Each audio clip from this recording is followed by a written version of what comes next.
CMR shopping mall, one stop destination for festive fashion. Lucky winner మీరేనేమో చూసుకోండి మళ్ళా. కానీ ఈరోజు దాదాపు 25,000 కుటుంబాలను రోడ్డు మీద పడేస్తా, 1,00,000 మందిని నిరాశ్రయులను చేస్తా అని మూసీ బాధితుల పాలిట ఒక కాలయముడిలాగా ముఖ్యమంత్రి గారు మారిపోయినారు. నేను ముఖ్యమంత్రి గారిని ఒకటే అడుగుతా ఉన్నా, మీకు ఎవరిచ్చారు ఈ అధికారం? అసలు తప్పు చేసింది ఎవరు?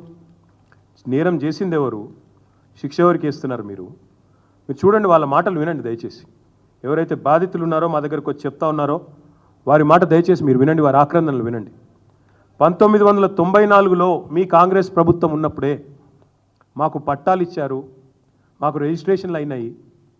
అప్పటి నుంచి ఇప్పటి వరకు అక్కడే ఉంటున్నాం. 30-35 ఏళ్ళ నుంచి ఉంటున్నాం, 40 ఏళ్ళ నుంచి ఉంటున్నాం, 50 ఏళ్ళ నుంచి ఉన్న వాళ్ళు ఉన్నాం. కాంగ్రెస్ ప్రభుత్వంలోనే మాకు పట్టాలు వచ్చినాయి, కాంగ్రెస్ ప్రభుత్వంలోనే మా రిజిస్ట్రేషన్లు అయినాయి, కాంగ్రెస్ ప్రభుత్వంలోనే మేము ఇల్లు కట్టుకున్నాం అని చెప్పి వాళ్ళు చెప్తా ఉన్నారు. ఈరోజు వాళ్ళు అడుగుతూ ఉన్నారు, మరి ఆనాడు రిజిస్ట్రేషన్ చేయించుకున్నప్పుడు కానీ, బిల్డింగ్ పర్మిషన్లు ఇచ్చినప్పుడు కానీ, ఆనాడు ప్రాపర్టీ ట్యాక్స్ కట్టించుకున్నప్పుడు కానీ, మాకు కరెంటు కనెక్షన్ ఇచ్చినప్పుడు కానీ, మంచినీళ్ళ బిల్లు కట్టుకున్నప్పుడు కానీ ఆ రోజు లేని అభ్యంతరాలు ఈ రోజు ఎందుకు వస్తున్నాయని వాళ్ళు అడుగుతున్న సూటి ప్రశ్నకు ప్రభుత్వం దగ్గర సమాధానం ఉందా అని నేను అడుగుతాను.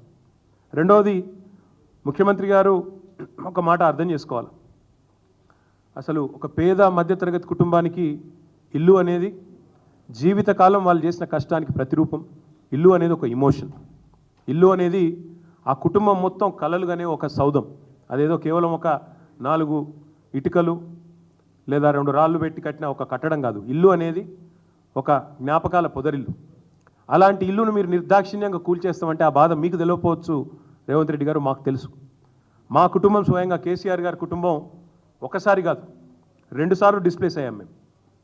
మా నాయనమ్మ ఊరు పోసాన్పల్లె అని అప్పర్ మానేరు డ్యాంలో 1940లో మునిగిపోతే అక్కడి నుంచి తట్టాబుట్టా తీసుకొని మేమంతా చింతమడకకు వచ్చింది మా కుటుంబం.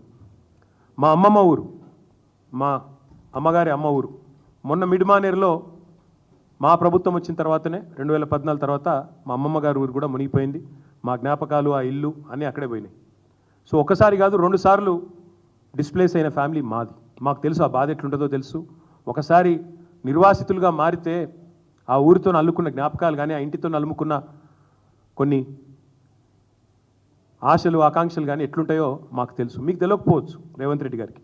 ఎందుకంటే మీలాగా అయాచితంగా లకీరాలో వచ్చినట్టు ధన్మనే ఊడిపడలేదు ప్రజలు. పాపం కష్టపడి, ఇదే మీ కాంగ్రెస్ ప్రభుత్వమే, ఇలా మీరు ముఖ్యమంత్రి కావచ్చు కానీ గతంలో మీ కాంగ్రెస్ ముఖ్యమంత్రులు ఉన్నప్పుడే అన్ని అనుమతులు తీసుకొని కట్టుకున్న ఇండ్లు ఇవి.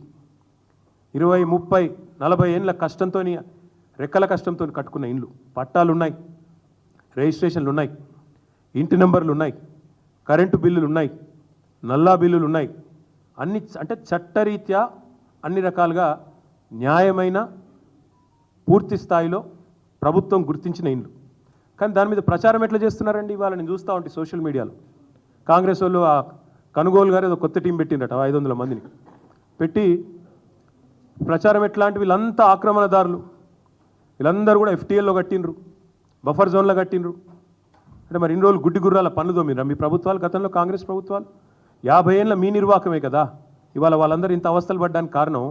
50 ఏళ్లలో ఎన్నడన్నా పట్టించుకున్నారు? ఇగో ఇది 2016లో మా ప్రభుత్వం వచ్చిన తర్వాత ఫస్ట్ టైం హైదరాబాద్లో చెరువులు, వాటి యొక్క FTL, వాటి బఫర్ జోన్లు డ్రా చేస్తూ ఫస్ట్ టైం ఒక జీవో ఇచ్చిన ప్రభుత్వం మా ప్రభుత్వం 2016లో.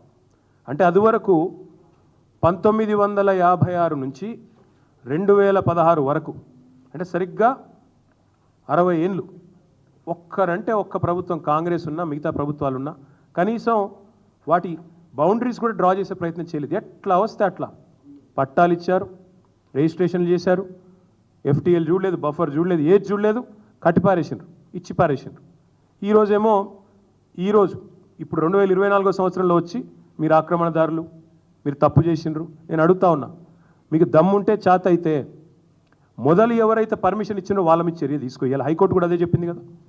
ఎవరైతే పర్మిషన్ ఇచ్చిండ్రో ఆనాడు, ఎవరైతే అధికారులు, ఎవరైతే ఆనాడున్న ప్రభుత్వాలు, ఎవరెవరైతే ఈ ఆక్రమణలను, మీరు ఈరోజు ఆక్రమణలు అంటున్నారు కదా, వాటిని ప్రోత్సహించిన వాళ్ళు ఉన్నారో మీ ప్రభుత్వాలే గతంలో, వాళ్ళ మీద చర్య తీసుకో. ఎందుకు మరి మేము 2016లో వచ్చి ఈ జీవో ఇచ్చేదాకా ఎందుకు మీ ప్రభుత్వాలు ఎన్నడూ పట్టించుకోలేదని నేను అడుగుతా ఉన్నా. ఇవన్నింటికి మించి లక్షలాది మంది జీవితాలు అంధకారం చేస్తా అంటే ఒక మాట అడుగుతా ఉన్న ముఖ్యమంత్రి నేను, మీ ప్రాధాన్యం ఏంది అసలు? ప్రజలకిచ్చిన మాట నిలబెట్టుకుంటావా? ప్రజలకిచ్చిన మాట ఏంటిది? మీరు రైతులకు రైతు భరోసా అన్నారు, రైతు కూలీలకు నెలకు 1000 రూపాయలు ఇస్తా అన్నారు, ఆటో డ్రైవర్లను బాగా చూసుకుంటాం నెలకు 1000 రూపాయలు ఇస్తా అన్నావు, మహిళా సోదరిమణులను కోటీశ్వరులను చేస్తా అన్నావు, నెలకు 2500 అన్నావు. అది ఏది చేయకపోగా దానికి దేనికి పైసలు లేవట. దానికి మాత్రం పైసలు లేవు, చేతులు రావు, మనసు రాదు. సుమన్ టీవీలో మీ పర్సనల్ అండ్ బిజినెస్ ప్రమోషన్స్ కోసం కింది నెంబర్కి కాంటాక్ట్ చేయండి.